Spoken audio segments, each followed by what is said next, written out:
Welcome to the True Tomorrows podcast. Buckle up for another weekly science fiction probe. You know how it is. We're diving deep into the wildest galactic tales from flash fiction, and we always aim for that blockbuster film excitement, so rate and follow for more captivating True Tomorrows. Ready to launch a probe into some mind-bending flash fiction stories? Absolutely. Fire up the engines. This week, it's Sherlock of the Stars and Reboot the World. Clearly, you, our listeners, crave a good dose of futuristic mysteries with a twist. Always love those what-if scenarios, right? Let's unpack these stories and see what surprising insights we can unearth, shall we? Sounds like a plan. Beam us up. Right, let's teleport ourselves straight into Sherlock of the Stars. Now picture this.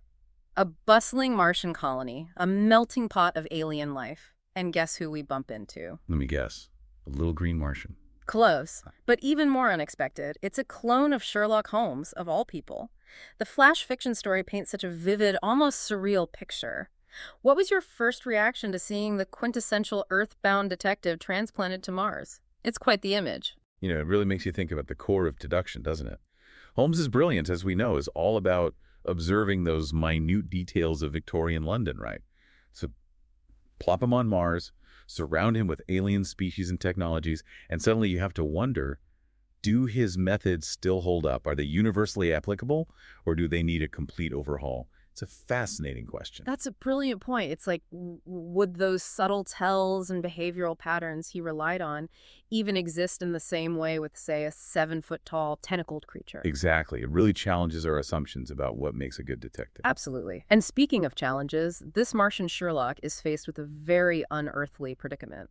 A 3-meter-tall Xnthlian, imagine a being made of iridescent chitin, like some kind of giant, shiny beetle, walks in, absolutely distraught. His groundbreaking research on transdimensional energy, poof, gone, vanished. The story really highlights his panic, his desperation. What did you make of this initial setup, a brilliant academic losing it over stolen research? Well, the immediate hook, right, is the apparent contradiction. Why go to the legendary Sherlock Holmes, right, if you've simply misplaced something? No. The Xnthlian's frantic state, coupled with the mention of the Syndicate, suggests something far more sinister is going on. This isn't just a case of lost notes. This is high-stakes, potentially dangerous stuff. Yeah, the Syndicate. They're painted as these shadowy figures dealing in forbidden tech, cosmic secrets, you name it. They're like the ultimate black market with a cosmic twist. Definitely adds a layer of danger to the story. What kind of world do you think allows an organization like that to thrive? I'd say a world much like ours, but amplified. Think rapid technological advancements, but with significant disparities in wealth and power. Maybe a lack of proper oversight, regulations struggling to keep up with the pace of innovation. I mean, when you have things like transdimensional energy popping up, there's always going to be a black market eager to exploit it. For profit, control, you name it. The ethics, well, those tend to take a back seat. It's a bit like history repeating itself, isn't it? We create something amazing and then struggle to control its consequences. Sadly, yes. It's a pattern that seems to haunt humanity. It's definitely a recurring theme in science fiction. And on that note, our Martian Sherlock isn't alone in cracking this case. He has a human assistant, Priya. Short, sharp-eyed, with reflexes like the story says a Martian alley cat. What do you think Priya brings to this futuristic detective duo? She seems like quite a character. I think she's the grounding element, the one with her boots firmly planted on Martian soil. While Holmes might be the master of abstract thinking, Priya probably brings those street smarts, the local knowledge. She knows how to navigate the Martian underworld, how to interact with its diverse inhabitants, and I think her human perspective is key. You know, a counterpoint to Holmes's more analytical approach, which can sometimes be a little, detached. A classic dynamic duo, the brilliant mind and the resourceful sidekick, but with a futuristic twist. I love it. So Holmes starts his investigation, right? Surveys the Xnthlian's lab, and right off the bat, things don't add up. The place is too clean, no sign of forced entry, and absolutely no trace of teleportation residue, which apparently is the Syndicate's calling card.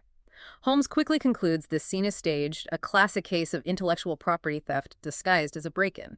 Does this suggest that even in the future, human nature, or maybe alien nature in this case, remains surprisingly predictable? I think so, yes. Technology might evolve, but those underlying tendencies like deception, greed, cutting corners, they seem to stick around. And Holmes's ability to see through the facade, even in this futuristic setting, it really highlights the enduring power of good old-fashioned observation and understanding basic motivations. Right, so the more things change, the more they stay the same. But then comes the twist, the clue that throws a wrench into everything. Crimson dust. A tiny speck, barely noticeable, finely crushed Martian ruby. The story emphasizes its quality, gem quality. Extremely rare, even on Mars. It seems completely insignificant, but Hums, of course, zeroes in on it. Why? Why is this little bit of red sparkle so important? It's an anomaly. It's like a splash of color on a black and white canvas. It doesn't belong in the scene of a straightforward robbery. The specific type and quality of the dust, it all points to a connection with someone dealing in high-value goods, someone outside the Xnthlian's academic circle. It's the kind of detail most people would overlook, but for Holmes, it's a breadcrumb, a trail leading to a bigger truth. It's like that saying, the devil is in the details. Exactly. And Sherlock Holmes, whether on Earth or Mars, is a master at spotting those devilish details. Speaking of devils, enter Inspector Zhang, a Venusian law officer encased in what sounds like a very grumpy, fogged-up exosuit. He's immediately dismissive, talking the whole thing up to an insurance scam. The story really plays up the contrast between Zhang's cynicism and Holmes's sharp intellect. What does this initial conflict tell us about the challenges of law enforcement in a future where you have humans, Venusians, Xthlians all interacting? I think it highlights those potential clashes, right? Those different perspectives based on cultural backgrounds, experiences. Zhang, maybe he's used to dealing with more conventional crimes, struggling to grasp the subtleties that Holmes picks up on right away. It's a reminder that effective law enforcement in such a diverse future would require more than just fancy gadgets and spaceships. You need a deep understanding of different cultures, different ways of thinking. It's not just about catching the bad guys, but understanding the complexities of a truly interplanetary society. Exactly. The rules of the game have changed, but not everyone is caught up. Luckily for Holmes, Priya's got his back, always one step ahead. She connects the dots brilliantly, identifies the ruby dust as a specific form of untraceable payment favored by the Syndicate. And not just for any old thing, but specifically for acquiring exotic tech. Suddenly, the picture becomes much clearer, doesn't it? How does this single revelation escalate the crime beyond a simple theft? It confirms the Syndicate's involvement and suggests a far more calculated plan, a targeted operation, untraceable payment. That points to premeditation, not just a random act of theft. Someone went out of their way to hire the Syndicate to get their hands on this specific research, and that implies a huge value attached to it, a willingness to go to extreme lengths to get it. Right, and we're talking about transdimensional energy here, not exactly your run-of-the-mill tech. Exactly, the stakes just got a whole lot higher. And speaking of high stakes, Priya, tech whiz that she is, uncovers a deleted data spike moments before the Xnthlian cried theft. And guess what this spike reveals? Don't tell me. Another cryptic clue involving Martian rubies. Even better, a massive data upload. Someone was busy moving a huge amount of data right under the Xnthlian's nose. What does this digital trail tell us about his version of events? It blows his story wide open. I mean, a huge data transfer like that. It screams inside job. The research wasn't stolen physically, it was copied digitally. Someone carefully orchestrated this whole charade to cover their tracks. It makes you wonder, why stage a physical theft if the real prize was taken electronically? It's all about misdirection, isn't it? A classic magician's trick. Precisely. And in this case, the magician might be closer than we think. You're absolutely right, because of course the truth comes out. The Xnthlian, cornered by the evidence, confesses. Turns out a competitor, desperate to get ahead in the transdimensional energy race, orchestrated the whole thing. Staged the break-in, hired a shady middleman to connect him with the Syndicate, all to distract from the digital heist. It paints a rather grim picture of the scientific world, doesn't it? It does, yes. It speaks volumes about the pressure, the cutthroat competition in the field of scientific advancement. This wasn't just about ambition, it was about desperation, a willingness to cross ethical lines for the sake of progress. And the truly disturbing part, the Syndicate didn't even need to steal the physical prototype. The Xnthlian, in his haste, had left his new complete research, the theoretical foundation for this groundbreaking technology, connected to the network. The Syndicate just waltzed in digitally and downloaded the blueprints. It's almost too easy, isn't it? It is, and that's the scary part. We're talking about transdimensional energy here, a technology with the potential to revolutionize everything. But in the wrong hands, the consequences could be catastrophic. Imagine the chaos the Syndicate could unleash. The implications are mind-boggling. It's a good thing the story wraps up nicely, right? The Syndicate's warehouse goes boom, the scheming competitor gets arrested, the Xnthlian issues a public apology. But even with everything seemingly resolved, what lingering thoughts or questions does this ending leave you with? Well, it makes you wonder about those long-term consequences, doesn't it? Is the Syndicate truly gone, or will it just regroup, adapt, and come back stronger? What about preventative measures? How do you stop something like this from happening again? And the stolen research itself, is it truly lost? Or could it resurface somewhere, somehow, with potentially devastating consequences? So many unanswered questions. It's like closing one chapter, but opening up a whole new book of possibilities. Exactly, and that's what makes this story so compelling. It leaves you wanting more. Which is perfect because there is more. Sherlock and Priya, never ones to rest, are already on the scent of a new case, a Neptunian smuggling ring. The vastness of this future, the sheer scope of the mysteries, it's incredible. What kind of unique challenges do you think a smuggling operation way out in the icy depths of Neptune would present? Oh, I imagine it would be a whole different ballgame. Operating so far out, away from those established routes and infrastructure, it would be a logistical nightmare, but also a smuggler's paradise. They could be dealing in rare resources unique to the outer solar system, exploiting those vast distances to move contraband under the radar. And the environment itself, the darkness, the extreme conditions, it all adds another layer of complexity. It almost feels like the Wild West, but in space. Precisely. And who better to tame this wild frontier than a spacefaring Sherlock Holmes? Well, the story concludes with a comforting thought. It says, as long as there are fools, criminals, and those with an unquenchable thirst for knowledge, the Sherlock of the SARS detective agency will be open for business. Does that idea, that enduring appeal of solving mysteries, even in the face of the unknown, resonate with you? Absolutely. No matter how advanced we become, how far we travel into the cosmos, that fundamental human need to understand, to uncover the truth, it will always be there. And who better to guide us through the darkness than a brilliant detective, even if he happens to be a clone on Mars? A perfect segue into our next science fiction probe, wouldn't you say? This time we're leaving the Martian dust behind and plugging straight into the world of virtual reality gaming. The flash fiction story that caught our eye is called Reboot the World, and it's a wild ride. This one taps right into our current obsession with virtual reality, doesn't it? That blurring line between the real and the digital. It's both fascinating and a little unsettling. Absolutely. It starts with a group of teenagers, 5 of them. Riley, the tech whiz, Jess, the hardcore gamer, Ben, the, shall we say, slightly awkward coder, his genius brother Noah, and Sasha, the queen of cynicism. They all sign up to be beta testers for this revolutionary, fully immersive VR experience. What were your first impressions of this setup? It's got that classic teen adventure vibe, right? It does, yes. But the diverse personalities, those different skill sets, that immediately stood out to me.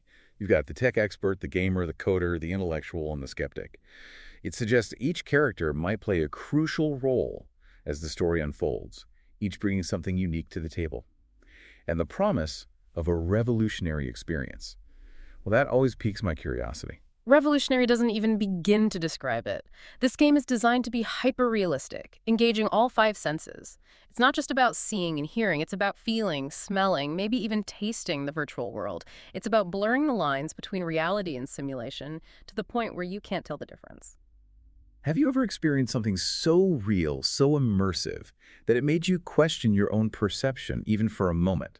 I think we all have, on some level. Whether it's a vivid dream, a powerful emotional experience, or even just getting lost in a good book, there are moments when our senses take over and transport us to another place. This story just takes that feeling to the extreme, making those feelings of disorientation and confusion completely believable. Right, because just when they think they've reached peak immersion, the illusion shatters. Static, darkness, and then a physical jolt, the teens are ripped from their VR pods. But they don't wake up back in the cozy game lounge. Instead, they find themselves in a rust-out bunker, surrounded by a desolate, ruined world. It's a classic trapped-in-the-game scenario, but with a terrifyingly real twist. What makes this particular scenario so unsettling? So much more than just a game gone wrong. I think it's the permanence of it, the realization that their familiar world is gone, replaced by something completely unknown and dangerous. The physical jolt, it reinforces that loss of control, that feeling of being violated, of having crossed a threshold with no easy way back. It's a nightmare come true, literally. And it gets worse. Noah, the coding whiz, figures out what's happened. He detects a temporal signature error, a glitch in the system.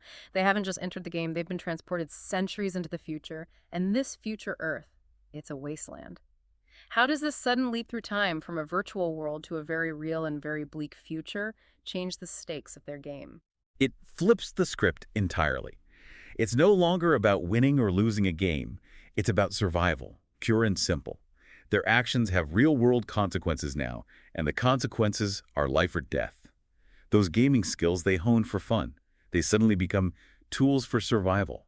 It's a stark reminder that sometimes the things we think are frivolous can become incredibly valuable in the face of the unexpected. Absolutely. It's like all those hours spent mastering virtual combat or hacking skills suddenly have a terrifyingly real purpose. And speaking of skills, the story highlights how those seemingly useless gaming experiences start to pay off. Riley's hacking skills become essential for interacting with ancient tech, Jess's virtual combat prowess translates into actual fighting skills, and even Ben, the awkward one, finds that his bartering abilities honed in online games are surprisingly useful in this desolate future. It makes you wonder, doesn't it? Could all those hours spent gaming actually be preparing us for something we never imagined? It's a thought-provoking concept, isn't it? The idea that skills learned in one context, even a virtual one, can have unexpected applications in completely different situations. It challenges our assumptions about what constitutes useful knowledge and reminds us that learning can happen in the most unexpected places. And it's not just about practical skills. The story does a great job of highlighting the emotional impact of this transition from a virtual dystopia to a very real one. Even Sasha, the cynical one, the one who always has a sarcastic quip ready, experiences genuine fear. This emotional shift really emphasizes the difference between playing at dystopia and actually living it. How does Sasha's transformation underscore the gravity of their situation? I think Sasha's cynicism was a kind of shield, a way to protect herself from the world. But when faced with real danger, real hardship, that shield crumbles. Her fear becomes a visceral reminder that this is no longer a game, that the threats are real and the consequences permanent. It's a stark contrast to the detached irony of her previous outlook. It's like the world has suddenly become very, very real for her. Exactly. The illusion has been shattered, and she's forced to confront a reality she never wanted to believe in. And this reality keeps getting more and more complex. The teens eventually find their way to the vault, a legendary place rumored to hold a treasure trove of lost technology. And inside, they uncover the truth behind the VR game. It wasn't just some high-tech entertainment. It was a sophisticated terraforming simulation designed to send their minds forward in time to find solutions for their own world, which is facing a catastrophic ecological collapse. Were you expecting such a profound, almost desperate purpose behind this seemingly simple VR game? It's a brilliant twist. It adds a layer of tragic irony to the whole story. These teenagers unknowingly participating in a last-ditch effort to save their own past. The complexity of the plan, the reliance on a broken system to bridge centuries, it really speaks to the desperation of their future selves. They're willing to try anything, even send young minds into a simulated wasteland, hoping for a miracle. And the craziest part, their actions within the game, all that scavenging, forming alliances, fighting those mutated creatures, it wasn't just gameplay. It was coding solutions being sent back in time through the fractured temporal technology. They were, without knowing it, the reboot button for their world. What are your thoughts on this incredibly intricate link between the present and the future? It's mind-blowing, isn't it? This idea that their virtual struggles were actually shaping the future and potentially their own past. It's a powerful exploration of the interconnectedness of time, of how actions, even seemingly insignificant ones, can ripple through the ages and have unforeseen consequences. It really makes you think about those butterfly effect scenarios, doesn't it? Absolutely. It's a powerful reminder that we're all part of a larger tapestry, woven through time and interconnected in ways we can barely comprehend. But back to our teens. They do find a way to potentially return to their own time. But having witnessed the grim reality of the future, they face a monumental decision. Should they go back to their comfortable but ultimately doomed present? What would weigh heaviest on your mind if you were in their shoes? The knowledge, the burden of knowing what's to come, that would be immense. Do you return to a world sleepwalking towards disaster? Or do you stay and try to make a difference in this harsh but potentially salvageable future? And the ethical questions. Do you warn people, knowing that you might disrupt the very timeline that led to your journey? It's a classic time travel dilemma with no easy answers. It's a heart-wrenching choice, to say the least. But ultimately, Jess, the gamer, the one who always strategizes her way to victory, proposes a different path. Not just to return, but to fix things. To try and save both the future they've seen and the present they left behind. Noah, the brilliant one, agrees, and together they prepare to go back, not as accidental time travelers, but as agents of change. What colossal obstacles do you think they'll face trying to rewrite their world's destiny? It's a pretty daunting task. Oh, absolutely. I mean, first, there's the simple problem of convincing people. Will anyone believe their story? And even if they do, will they listen? Then there's the matter of resources, of implementing those solutions they gleaned from the future, but with limited knowledge and authority. And of course, there's the ever-present danger of unintended consequences. What if their actions create even bigger problems down the line? It's a huge responsibility, a weight they now carry on their young shoulders. But they seem determined, don't they? Fueled by hope, a hope that the story describes as a glitch in the coding. It's an interesting metaphor, isn't it? It is. It suggests that even in the face of seemingly inevitable disaster, even in a world governed by code and algorithms, there's always room for the unexpected, for human resilience, for defiance. It's a powerful reminder that sometimes hope is the only weapon we have against despair. What a journey. From a Sherlock Holmes solving crimes on Mars to a group of teenagers accidentally becoming humanity's last hope.